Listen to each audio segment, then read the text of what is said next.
चल क्या रहा था एआईएफएफ में, चल क्या रहा था एआईएफएफ में। फाइनली कुशल दास रिजाइंड, उसके बारे में हम बात करेंगे, मगर उससे बड़ी यहाँ पर एक जो बात है वो है एलेक्स एम्ब्रोस अंडर 17 जो विमेन्स फुटबॉल टीम है जिसका वर्ल्ड कप होने वाला है अक्टूबर में इंडिया में, उनके असिस्टेंट कोच के ऊपर सेक्सुअल मिसकंडक्ट का एलिगेशन लगा है प्रूफ्स के साथ एंड उनको सस्पेंड कर दिया है एआईएफएफ ने। हेलो गाइस, मैं हूं आपका होस्ट ऋषभ एके फुटबॉल गीक और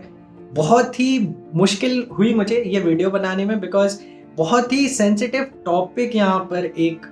हुआ है, क्योंकि ये एलेक्स एम्ब्रोस ने जो किया है बहुत ही शर्मनाक है एंड एआईएफएफ क्या कर रहा था अभी तक आई एम नॉट अवेयर और मुझे समझ में नहीं आ रहा है, क्योंकि जैसे ही ये खुलासा हुआ इस केस का उसके बाद और भी पुराने केसेस एलेक्स एम्ब्रोस के अगेंस्ट खुले एंड सस्पेंड कर दिया गया है अभी एलेक्स एम्ब्रोस को और इन्वेस्टिगेशन स्टार्ट कर दी गई है। बताना चाहूंगा जिनको नहीं पता है कि क्या हुआ है, एलेक्स एम्ब्रोस जो कि हमारे असिस्टेंट कोच थे अंडर 17 विमेन्स टीम के, अंडर 17 विमेन्स टीम को एक्सपोजर के लिए अभी नॉर्वे एंड इटली लेकर गए हैं, जहां पर थॉमस डेनर भी उनको मेन कोच है और हमारे एलेक्स एम्ब्रोस असिस्टेंट कोच थे। तो वहां पर अंडर 17 की एक प्लेयर अपने रूम से गायब थी, तो उसकी जो टीममेट थी उसने स्टाफ मेंबर को बताया एआईएफएफ के दैट वहां पर वो बच्ची नहीं है, और फिर उस स्टाफ ने थॉमस डेनरबी को बताया। थॉमस डेनरबी फिर गए और स्टाफ के साथ एलेक्स एम्ब्रोस के पास और उनसे फिर पूछा गया कि आप क्या कर रहे हैं, ये सब गलत है, वो जो भी बोला हो उन्होंने, और फिर उन्होंने मना कर दिया कि नहीं ऐसा मैंने कुछ नहीं किया है। बट लेटर जो बच्ची थी जो रूम में नहीं थी उसके मोबाइल से थोड़ी गलत पिक्चर्स मिली हैं जो कि एलेक्स एम्ब्रोस ने उनको भेजी थी एंड उस पिक्चर्स के साथ यहाँ पर एआईएफएफ में जो सीओए है, जो कि सुप्रीम कोर्ट ने बॉडी 3 लोगों की 4 लोगों की बनाकर यहाँ पर एआईएफएफ में टॉप पर रखी हुई है अभी मैनेज करने के लिए चीजें डेली की और पूरा रूल्स बनाने के लिए, तो उनके पास ये बात पहुंची और इसके साथ ही साथ थॉमस डेनरबी और स्टाफ मेंबर्स ने पुराने भी कुछ केसेस उसमें डाले उनके अगेंस्ट एंड हाल के हाल एआईएफएफ सीओए ने हमारे एलेक्स एम्ब्रोस को वापस बुला लिया इटली से नेक्स्ट फ्लाइट पर ही एंड उसके बाद उनको सस्पेंड कर दिया गया है। अब उनके ऊपर इन्वेस्टिगेशन करी जाएगी, मगर प्रूफ के साथ यहाँ पर सब कुछ मिला है और स्टिल उनको अरेस्ट नहीं करवाया है एआईएफएफ ने। आप ये देखिए, अभी तक एटलीस्ट कुछ तो केस कहीं पर दर्ज होना चाहिए था या फिर अरेस्ट करना चाहिए था, बिकॉज ये बहुत ही गलत बात है। अंडर 18 की एज की लड़की के साथ उन्होंने ऐसी गलत हरकतें की है, so this is not right and ये एआईएफएफ में चलता हुआ आ रहा था। अगर ऊपर के लोग नहीं जाते तो शायद इस बार भी ये बात को दबा दिया जाता and I am really sorry to the family of Indian women's football team and जो विक्टिम की फैमिली है and to the Indian women's team के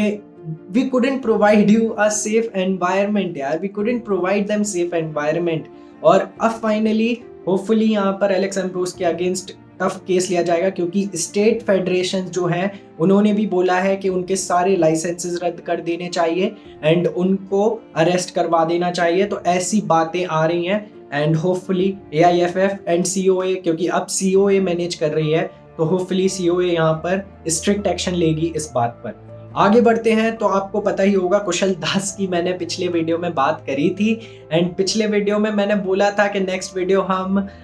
बताऊंगा मैं कि हम लोग कैसे फीफा बैन अवॉइड कर सकते हैं, बट यहाँ पर ये रोज ही रोज कुछ ना कुछ एआईएफएफ में अब खुल रहा है बिकॉज टॉप के लोग अब चले गए हैं, तो नीचे उनके जो थे जिन पर वो बचाए हुए थे जिनको, अब उनकी सारी पोल एक के बाद एक खुलती जा रही है। तो कुशल दास का मैंने आपको बताया था कि उनका इन्वॉल्वमेंट था, जो हमारी एस्ट्रोलॉजी कंपनी को उन्होंने 16 लाख रुपए दिए एंड 8 लाख और देने वाले थे और जीएसटी के और लगते, तो वहां पर उस केस के बाद कुशल दास ने अब फाइनली अपने आप ही रिजाइन कर दिया गया है और मेडिकल टर्म्स पर उन्होंने रिजाइन किया है कि मेरी मेडिकल कंडीशन उतनी अच्छी नहीं है, तो इसलिए उन्होंने वहां पर रिजाइन कर दिया है और अब ये अच्छी बात है कि यहाँ पर जनरल सेक्रेटरी जो कुशल दास थे, जो गलत तरीके से चीज़ें कर रहे थे एंड ऐसे ओपनली स्कैम कर रहे थे आईएफएफ में, अब वो चले गए हैं एंड अब सुनंदो धार अभी एक्टिंग आपके जनरल सेक्रेटरी हैं। और फिर इलेक्शंस के बाद पूरा जो बॉडी होगा वो पूरा नया आएगा, तो डिफरेंट लोग आ जाएंगे। एंड एक बात जो मुझे अच्छी नहीं लगी वो थी एआईएफएफ मीडिया की, कि एआईएफएफ मीडिया, सबको पता है कि क्या हुआ है लास्ट के कुछ दिनों में, वो करप्शन, वो स्कैम, और उसके बावजूद एआईएफएफ मीडिया ने एक थैंक यू नोट अपलोड किया ऑफ टू कुशल दास के, thank you for your service. तो वो मुझे अच्छा नहीं लगा। एंड साथ ही साथ जो एलेक्स एम्ब्रोस वाला केस था, उसमें एलेक्स एम्ब्रोस का कुछ मेंशन ही नहीं किया एंड सस्पेक्ट करके उनको बस ये बोल दिया कि सस्पेंड कर दिया गया है। तो वो भी, ये जो पीआर और ये जो नोट्स जाते हैं हमारे एआईएफएफ से, आर्टिकल्स जाते हैं, बहुत ही गलत हैं और इनको हमको सुधारना पड़ेगा। और आपको कल का पता ही होगा, ग्लेन मार्टिन्स का बर्थडे था, ग्लेन मार्टिन्स की जगह उन्होंने मानवीर की फोटो डाल दी। एंड ये पहली बार नहीं हुआ है, ये बर्थडे वाला सीन पहले भी हो चुका है, गलत गलत प्लेयर्स की फोटो जा चुकी हैं। तो एआईएफएफ मीडिया को भी थोड़ा चेंज चाहिए है एंड होपफुली एआईएफएफ मीडिया में भी चेंज आएगा। एंड एलेक्स एम्ब्रोस को तो मैं चाहूँगा कि बैन कर दिया जाए एंड हमारे इतने अच्छे गेम फुटबॉल को ऐसे लोगों से खराब ना होने दें, क्योंकि भाई ये हमारा फ्यूचर है, ये अंडर 17 के बच्चे हैं, ये हमारा फ्यूचर है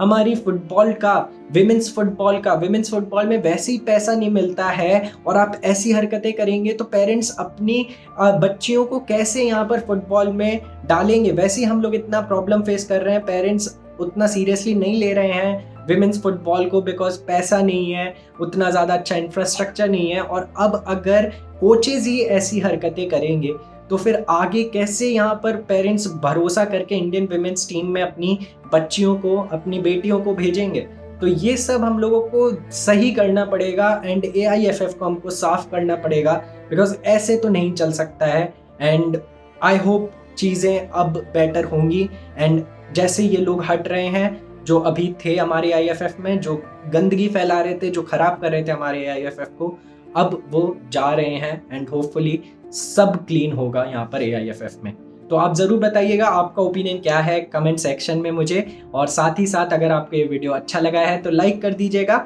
एंड सब्सक्राइब कर लीजिएगा फुटबॉल गीक को, बिकॉज ये आपका ही स्टेडियम है फॉर इंडियन फुटबॉल और आपको यहाँ पर इंडियन फुटबॉल से रिलेटेड सारी इन्फॉर्मेशन मिलती रहेगी। तो जल्दी से लाइक करिए, सब्सक्राइब करिए और मैं जल्दी वापस आऊंगा अपने नेक्स्ट वीडियो के साथ। तब तक घर पर रहिए और फुटबॉल गीक देखते रहिए।